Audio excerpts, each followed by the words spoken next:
धर्म स्नेही बंधु, आचार्य प्रवर पूज्यपाद स्वामी ने पंचमा गुरु भक्ति के अंतर्गत सिद्ध परमात्मा के स्वरूप के विषय में बतलाया था। सिद्ध परमात्मा इस जीव की अंतिम अवस्था है।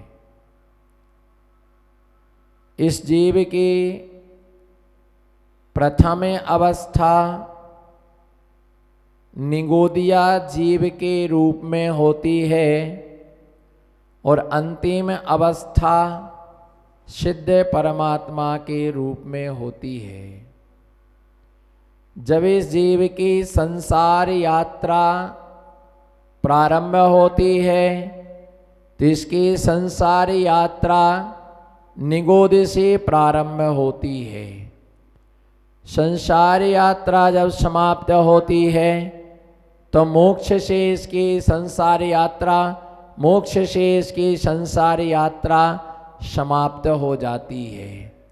मोक्ष जब इस जीव के लिए होता है तो इस संसार का पूर्णता अभाव, और संसार का अभाव ही मोक्ष है।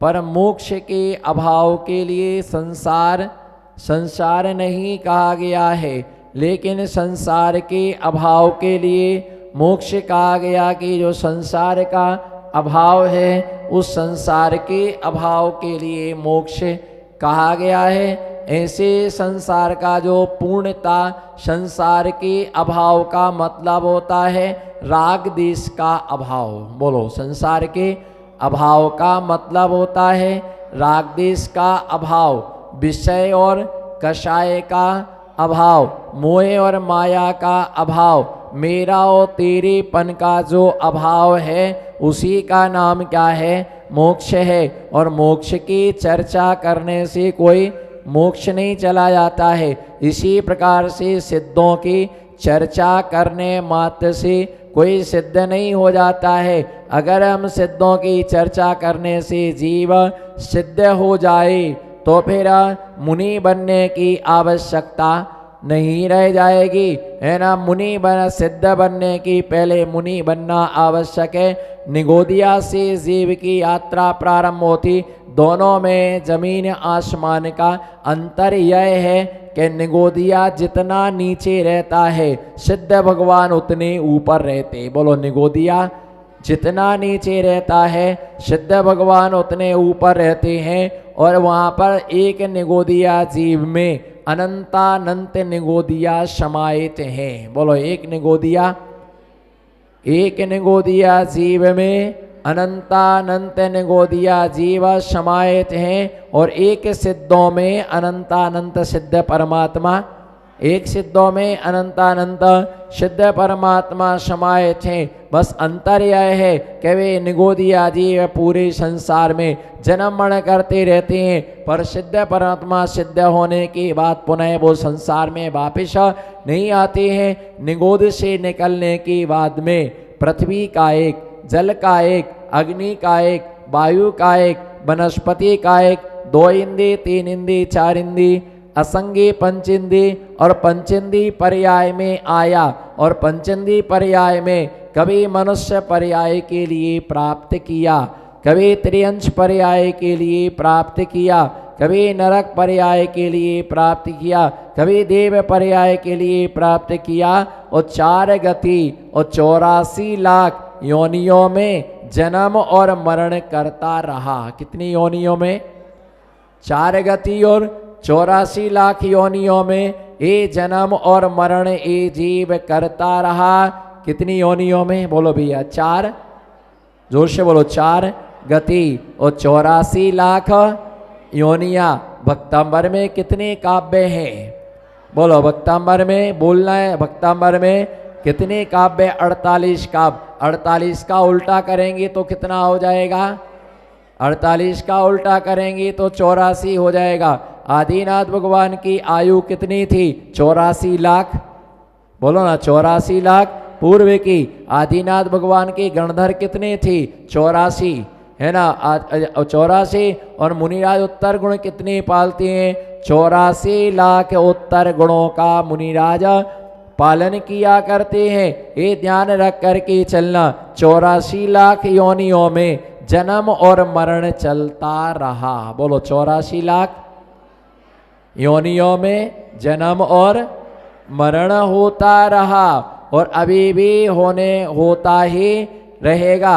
ना जन्म से छुटकारा मिलने वाला है, और ना, बोलो ना जन्म से छुटकारा मिलने वाला है, और ना मरण से छुटकारा मिलने वाला है।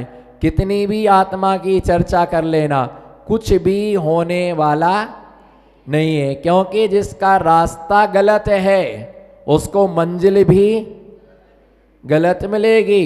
जिसका रास्ता सही है उसे मंजिल क्या मिलेगी? उसे मंजिल सही मिलेगी। और ये ध्यान रख कर के चलना कि सुनार की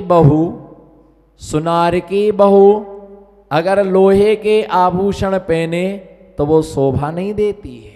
बोलो सुनार की बहू, बोलो ना, अच्छे से बोलो।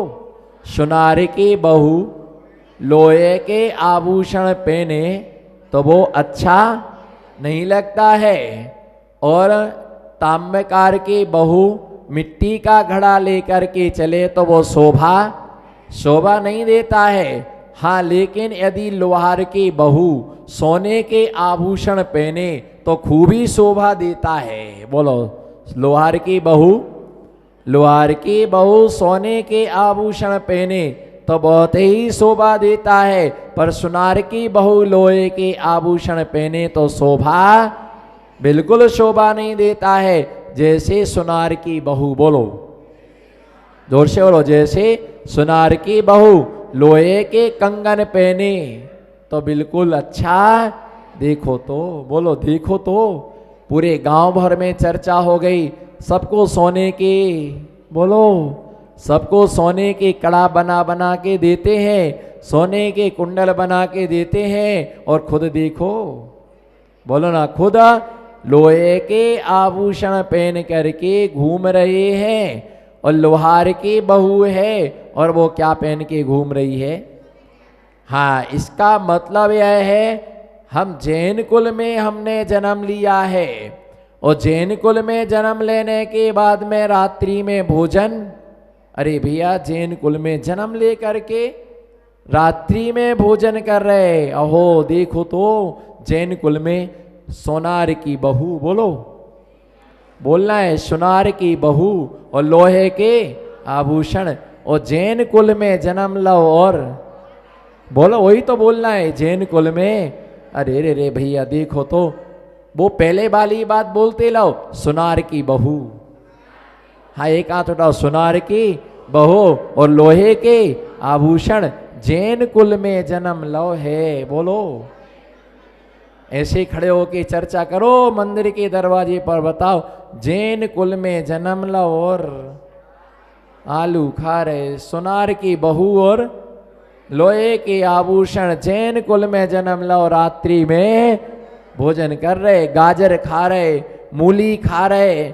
बताओ जैन कुल की बहुएं सलवार कुर्ता पहन के घूम रही, बताओ तो सुनार की बहू और लोहे के आभूषण जैनों की बहुएं सलवार कुर्ता पहन के घूम रही, मैक्सी घूम करके मैना घूम रही है ना, बिना मांग भरे घूम रही है ना, पाँव में बिछिया नहीं है, सुहाग का कोई चिन्ह नहीं है। सोचो तो हमने किस पर्याय में क्या लिया है ना, जन्म लिया है। तुमने अपने कुल की मर्यादा ही खो दी है, तुमने अपनी आर्ष परंपरा को खो दिया है। इसका मतलब तुमने समझा ही नहीं कि हम, बोलो तुमने समझा ही नहीं कि हमने जैन हैं। तुमने देव को देव नहीं समझा, गुरु को गुरु नहीं समझा, भगवान को भगवान नहीं समझा। हर आदमी ये सोचता है कि मुझे बस भगवान बन जाए, जल्दी से भगवान बन जाए।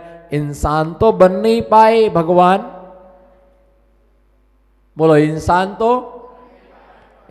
तो बन नहीं पाए, और क्या बन गए? क्या बनना चाहते हो है ना, भगवान बनना चाहते हो। इसलिए ध्यान रख करके चलना कि एक तो जैन कुल में जन्म लिया और एकदम निंदे काम कर रहे, ऊंचा काम कर रहे, छोटा काम कर रहे, जो देखने में भी अच्छा नहीं लगता है। बोलो जोर से बोलो, जो देखने में भी अच्छा नहीं लगता है। हाथ उठाओ, जो देखने में भी अच्छा नहीं लगता और सुनने में भी। भैया कहाँ खो गए आप? जो देखने में भी, आई कांटेक्ट में रहो। दृष्टि हटी की दुर्घटना घटी, इसलिए बिल्कुल कैमरा नजर पर है। बोलो जो देखने में भी अच्छा नहीं लगता है।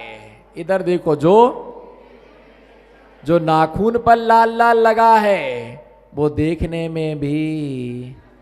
हाँ बोलते जाओ बस, मैं तो आपको बता रहा, आपको हाँ में हाँ भरना है, आपको तो ठप्पा लगाना है। जो देखने में भी बिल्कुल ही अच्छा नहीं लगता, जो नाखून पर लाल लाल लगा है, जो ओंठों पर लाल लाल लगा हुआ है, देखने में बिल्कुल अच्छा नहीं लगता है और सुनने में भी अच्छा नहीं लगता है। और बोलने में नाखून लगा लो, नाखून बोलने में भी अच्छा नहीं लगता है और सोचने में भी अच्छा नहीं लगता है, खरीदने में भी अच्छा नहीं लगता है और लगाने में भी अच्छा नहीं लगता है। फिर काहे को पोत के आ गए?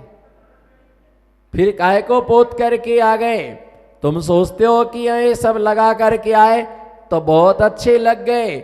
मत लगाओ, लग जाएगी तो खून अपने आप लग जाएगा, लग जाएगी तो खून अपने आप लग जाएगा। पट्टी मत बंधवाना, बहते बैठे सब लाल हो जाएगा।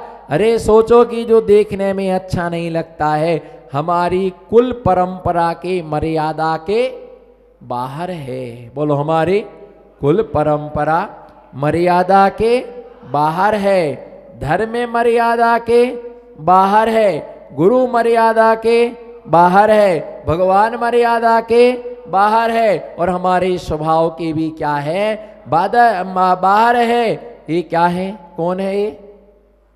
बोलो ना, मुझे क्या देख रहे? ये कौन है? ये कौन है? अच्छा कैसे है ये भगवान? आप इनको भगवान बोल रहे तो कहाँ से भगवान लग रहे हैं आपको? आप इधर रिसर्च करो, अभी इधर रिसर्च, मुझे रिसर्च, मेरा नंबर भी आने वाला है, आपका भी नंबर आने वाला है। चाहे चश्मा ऊपर चढ़ाओ चाहे नीचे चढ़ाओ, नंबर आने वाला है। हाँ बोलो ये कौन है? भगवान है। क्यों है भगवान? भगवान क्यों है ये?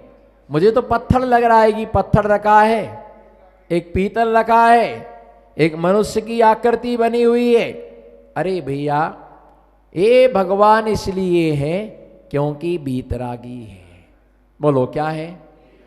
बीतरागी है। एक दूसरा, इनकी दृष्टि जो है वो नासाग्र दृष्टि है। बोलो कौन सी दृष्टि? नासाग्र दृष्टि क्यों है? किसी भी है ना भगवान की नासाग्र दृष्टि क्यों है? ना आसा प्लस नासा। बोलो ना आसा प्लस नासा। जिसे नहीं है संसार से कोई, बोलो ना, जिसे नहीं है संसार से कोई आशा, उनकी दृष्टि हो गई नासा, मौन हो गई भाषा। और यही है भगवान की परी। जिसे नहीं है, बोलो भैया, जिसे नहीं है किसी से कोई आशा, उनकी दृष्टि हो गई नासा, मौन हो गई भाषा। यही है भगवान की परिभाषा।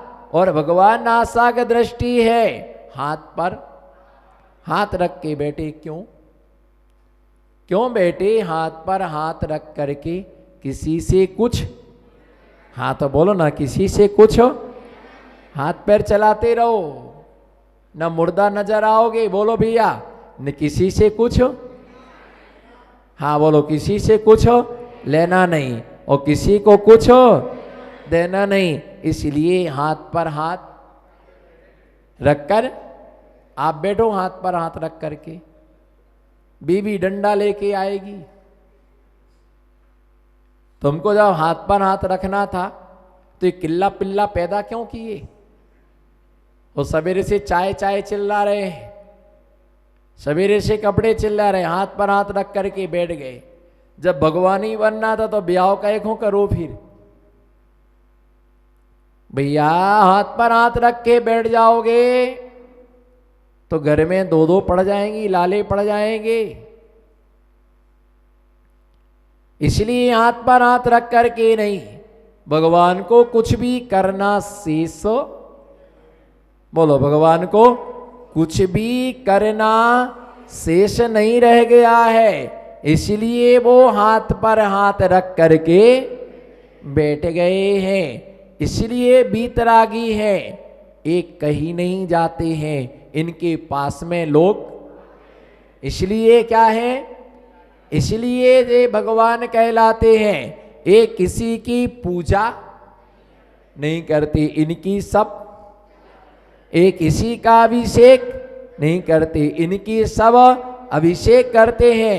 एक किसी के नाम की माला नहीं फेरते हैं कि जिनेंद्र जी आ जाए, जिनेंद्र जी आ जाए और मेरा, हाँ बोलो, मेरा अभिषेक कर जाए, महावीर आ जाए और एक अर्घ्य चढ़ा जाए, चंपालाल जी आ जाए, एक चालीसा पढ़ के चला जाए, फूलाबाई आ जाए, पुष्पांजलि अर्पित करके चली जाए। भगवान किसी को याद, इन जो सबसे परे है उसका नाम क्या है? इसलिए इनको क्या मानते हैं? बोलो, इनको क्या मानते हैं? इन्हें हम भगवान मानते हैं। और निर्ग्रंथ मुनिराज को हम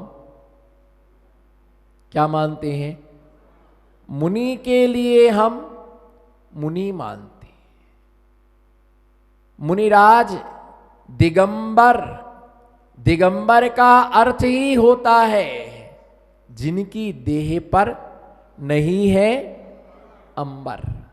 अंबर बट, अंबर शब्द का अर्थ होता है वस्त्र। जिनकी देह पर वस्त्र नहीं है, जिनकी देह पर कपड़ा नहीं है, वो क्या कहलाता है?